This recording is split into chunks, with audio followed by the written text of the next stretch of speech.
मैं बता दूं कि बिहार के लड़कों में इतना दम है कि अगर आप सब्जेक्ट से सिलेबस से उठा के कितनों टफ क्वेश्चन देते हैं तो लड़कियों का एग्जाम बहुत अच्छा जाता है। लेकिन आपने वैसा चीज दिया है जो कि आप खुद 25 से ज्यादा नहीं बना सकते।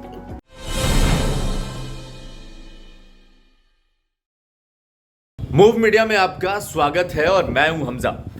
बिहार में दरोगा बहाली अभ्यर्थियों की एग्जाम हो गई। 2213 सीटों के लिए ये बहाली होने ही है और बिहार का हर बच्चा, हर परिवार, हर माँ बाप अपने बच्चे को पढ़ाता है कि वो आगे चल के बाबू बन सके। अब इसका कट ऑफ क्या जाएगा, सब माथा पेची इस पे चल रहा है। तो हमने सोचा कि जो लोगों को 10,000 से ज़्यादा बच्चों को दरोगा बना चुके हैं, कह लीजिए गुरु रहमान सर हमारे साथ मौजूद हैं।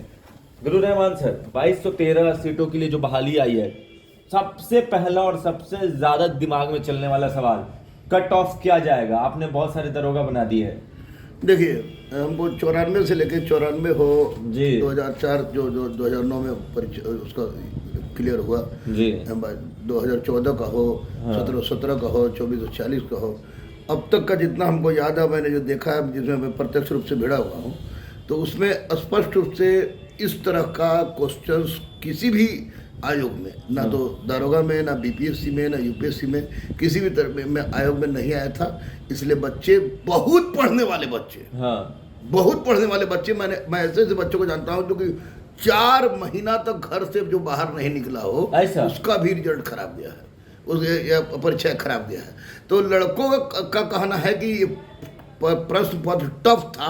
मैं इससे किसी भी तरह का नहीं रखता हूँ यकीन, कि प्रश्न ताल्लुक नहीं रखता हूँ कि प्रश्न पत्र कठिन नहीं था। प्रश्न पत्र के जैसा था ही नहीं। तो क्या था? वास्तव में यह सिलेबस से अलग उठा के उठपटांग क्वेश्चन दे दिया गया था, जैसे लगा खाना पूर्ति किया गया हो। कहीं कोई आपको बताइए ना, दरोगा में समाजशास्त्र नहीं है, दरोगा में दर्शन शास्त्र नहीं है, इडली पकौड़ा बनवाते बनवाते इडली बनवाने की बात आ गई कि अब इडली कैसे बनाएगा। उसके बाद आपको पेडोलॉजी का क्वेश्चन है, सीटेट का क्वेश्चन होता है। ये सब चीज़ है नहीं। आप सिलेबस में देते हैं history, geography, polity, economy, physics, chemistry, biology, current Bihar, और आपने कुछ नहीं दिया। मैं बता दूं कि बिहार के लड़कों में इतना दम है कि अगर आप सब्जेक्ट से, सिलेबस से उठा के कितनों टफ क्वेश्चन देते तो लड़कियों का एग्जाम बहुत अच्छा जाता है। लेकिन आपने वैसा चीज दिया है जो कि आप खुद 25 से ज्यादा नहीं बना सकते। ऐसा बना सकते हैं। मैं दावे के साथ कह रहा हूँ कि अगर अध्यक्ष में या सचिव में ताकत है तो आप चैलेंज कर रहे हैं। चैलेंज कर रहे हैं जी, पीछे नहीं हटिएगा। नहीं भाई, सवाल ही उठता है। आज तक रहमान अपना पीछे हटा है ना हटेगा। अगर वो 50 को बना दे क्वेश्चन उन लोग का, या यूपीएससी में उस तरह क्वेश्चन पूछ दे, तो हम उस दिन गुलामी लिखते गए। लेकिन उसके बावजूद भी लड़कों ने परीक्षा दिया, और एक बात बहुत बढ़िया हुई कि क्वेश्चन इस बार वायरल नहीं हुआ। क्वेश्चन वायरल नहीं हुआ तो मैंने तो प्रारंभिक अवस्था में अपने बच्चों को, चूंकि मैं एटम बम, परमाणु बम, हाइड्रोजन पढ़ाने की अनुमति नहीं, ना पढ़ाता हूँ, ना पढ़ाने की अनुमति देता हूँ, ना यूट्यूब चैनल देखने की अनुमति देता हूँ कि आप यूट्यूब का क्वेश्चन बनाइए, यूट्यूब से पढ़िए। तो बच्चे हमारे, तो उनसे जब जानकारी हमने लिया तो शुरू में मैंने 65 से 68 के बीच में कट ऑफ दिया था। लेकिन अब मैं दावे के साथ कह रहा हूँ कि 60 से 62 तक जिन बच्चों का रिजल्ट जिन्होंने मारा है, उनका 100% रिजल्ट 60 से 62, 60 से 62, उससे कम जाएगा, ज्यादा नहीं है। ऊपर नहीं, अगली बार तो 100 पार हो गया था। अगली बार क्वेश्चन सिलेबस से था। अगली बार नंबर की हम बात नहीं कर रहे हैं, क्वेश्चन की मैं बात कर रहा हूँ। 100 का तो क्वेश्चन होता है। लेकिन 60 से 62 से कम जा सकता है, ज़्यादा नहीं जाएगा।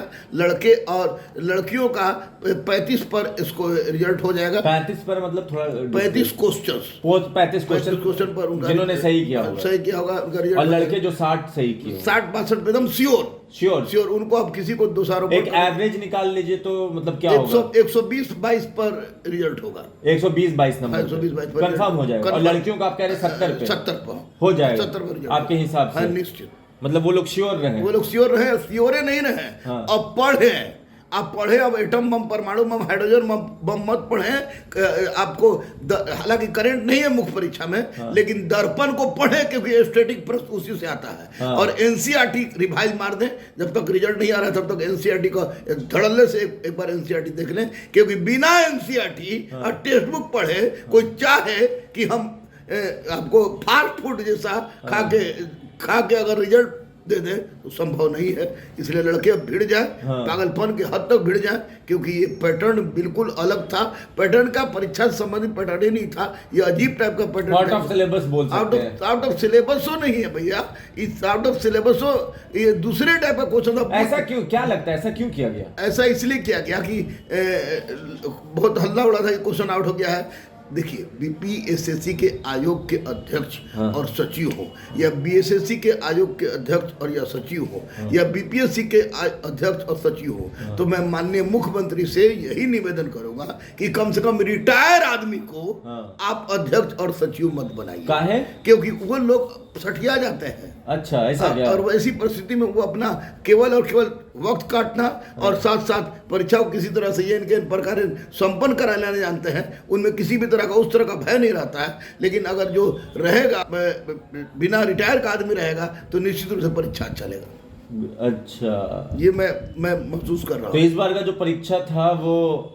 जिस तरह से होता था वो नहीं हुआ, अलग अलग सवाल पूछ दिए गए, अलग अलग। अरे पेडोलॉजी क्यों पूछेगा दरोगा से भाई? आप सिलेबस में दे दीजिए, हम पेडोलॉजी पूछेंगे। आप दरोगा में आप सिलेबस में दे दीजिए कि हम पुआ कैसे बनता है, ठेकुआ कैसे बनता है, ये सब हम पूछेंगे, कोई दिक्कत नहीं है। आप दर्शन साथ दे दीजिए, सोशियोलॉजी दे दीजिए, कोई दिक्कत नहीं है, लड़का पढ़ लेगा सब। आप दीजिए कुछ नहीं, जाना है गाय घाट, आप रास्ता थमा दिए गांधी मैदान का, तो निश्चित रूप से लड़कों के साथ नाइंसाफी हुई है।